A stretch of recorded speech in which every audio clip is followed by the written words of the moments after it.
네, ABA라고 하면 뭔지 조금 많이 궁금하시죠? ABA는 간단하게 말씀드리면 인간과 행동의 관계를 연구하는 학문이에요. 그래서 인간 행동의 원리를 우리 실제 생활에 적용해서 바람직한 행동을 높이고 바람직하지 못한 행동을 줄일 수 있어요. 그리고 아이들에게 좀 부족한 학습적 기술이나 사회적 기술들을 단계적으로 차근차근 가르쳐 줄 수 있어요. ABA는 살면서 필요한 모든 영역의 기술들을 검증된 기법으로 가르쳐 줄 수 있는 포괄적인 프로그램이에요. 그렇기 때문에 영유아기부터 노년기까지 전 생애에 걸쳐서 필요한 기술들을 가르치고 또 일상생활에 적용시킬 수 있습니다. 예를 들어서 줄넘기를 예시로 들어볼게요. 우리 처음 줄넘기를 배우는 친구한테 처음부터 뛰라고 하면 너무 어렵죠. 그렇기 때문에 양손에 줄넘기를 잡고 있는 부분부터 시작해서 앞으로 한 번 넘기기, 그런 다음에 넘겨진 줄을 한 번 뛰어넘기, 그리고 나서는 한 번 뛰기, 그 다음에는 두 번, 세 번 뛰기. 그렇게 차근차근 줄넘기 배우는 방법을 가르쳐 주듯이 ABA는 이렇게 필요한 기술들을 단계적으로 차근차근 가르쳐 나갈 수 있습니다.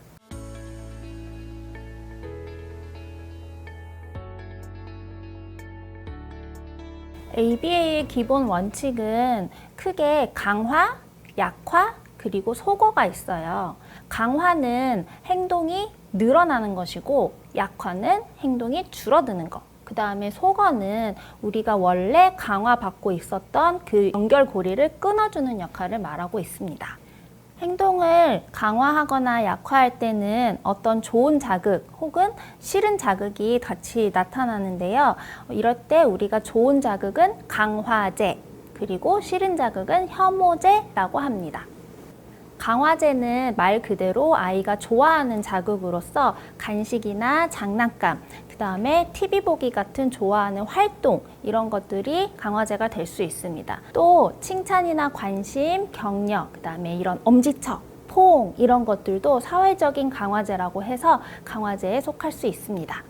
혐오제는 말 그대로 아이들이 싫어하는 자극으로서 우리가 체벌을 가장 먼저 떠올릴 수 있겠지만 아이들이 싫어하는 음식이라던가 어떤 물건, 그 다음에 부모님의 잔소리라던가 주변의 소음, 이런 것들도 불쾌한 자극으로서 혐오제로 작용될 수 있습니다. 긍정적인 행동 지원을 위해서는 강화와 약화 중에 우리는 강화를 가능한 한 많이 사용하도록 해야 합니다. 강화와 약화에 대해서 간단하게 예시를 한번 들어볼게요. 먼저 온 가족이 식사하는 시간에 아이가 동생한테 동생이 좋아하는 반찬을 먼저 나눠줬어요.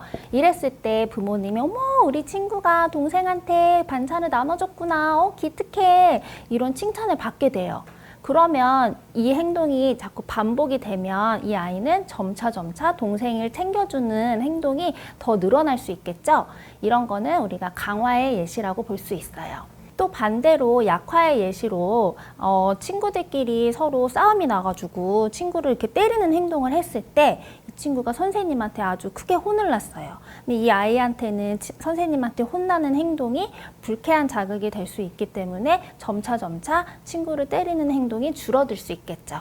이런 걸 약화라고 할 수 있습니다. 소거 절차의 예시도 들어보겠습니다. 이전에는 엄마가 우리 아이가 방 청소를 하면 칭찬을 해줬어요. 근데 이게 너무 당연한 행동이 되다 보니 언젠가부터 엄마가 방 청소를 해도 칭찬을 해주지 않는 거예요. 그랬더니 우리 아이가 방 청소하는 행동이 줄어들게 되는 경우를 소거 절차의 예시로 들 수 있습니다.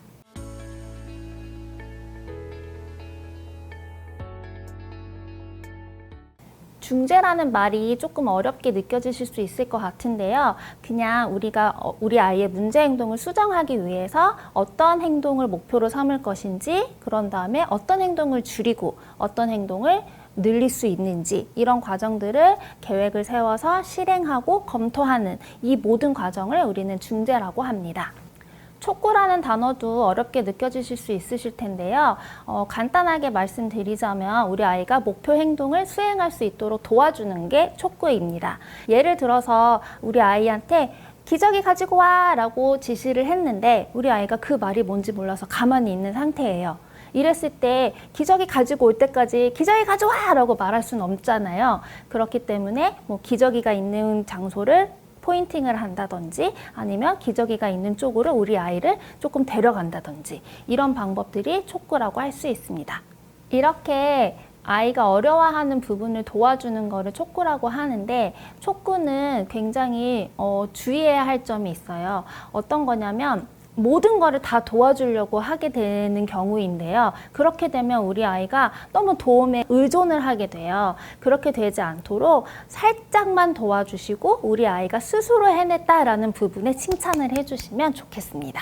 그래서 촉구를 줄 때 우리가 주의를 해야 되는 점을 잠깐 말씀드렸는데요. 그러면 이걸 어떻게 도움을 줘야 되는지 구분하시기 어려울 것 같아요. 그래서 예를 들어서 우리 아이가 처음 배우는 행동, 할 수 없는 행동인 경우에는 많이 도와줬다가 점차 줄여나가면 너무 좋을 것 같고요. 그다음에 우리 아이가 이미 할 수 있는 행동인데 하지 않는다라고 하면은 이렇게 옆구리를 찌르듯이 조금씩 힌트를 줘가면서 행동을 할 수 있도록 도움을 주시면 됩니다.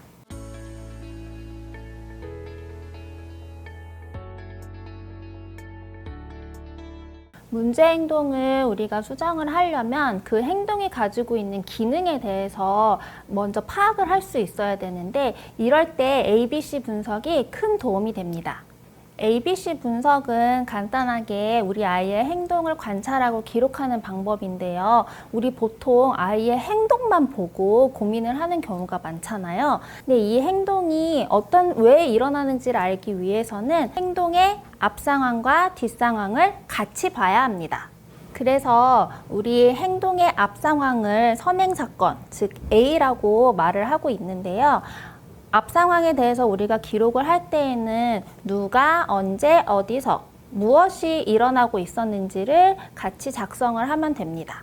그 다음에 행동, B를 기록할 때에는 구체적인 행동을 기술해야지 되는데 뭐뭐 하지 않는다 보다는 뭐뭐 하지 않으면서 무엇은 한다 식으로 기록을 해주시면 더 정확하게 분석을 할 수 있어요.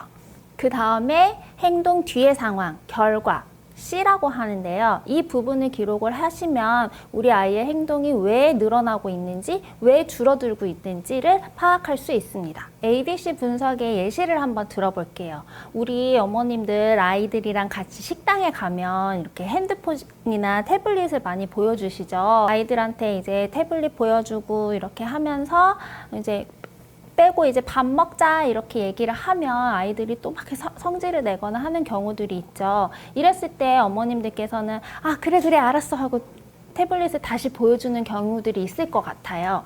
이거를 우리가 A, B, C로 나눠서 이야기를 해보자면 식당에서 아이에게 태블릿을 보여주고 있었고 엄마가 이제 밥 먹자 라고 얘기하는 거는 A라고 할 수 있어요.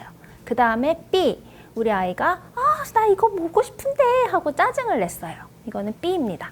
그 뒤에 C, 그래 알았어 하고 태블릿을 다시 돌려주는 경우를 C라고 할 수 있어요.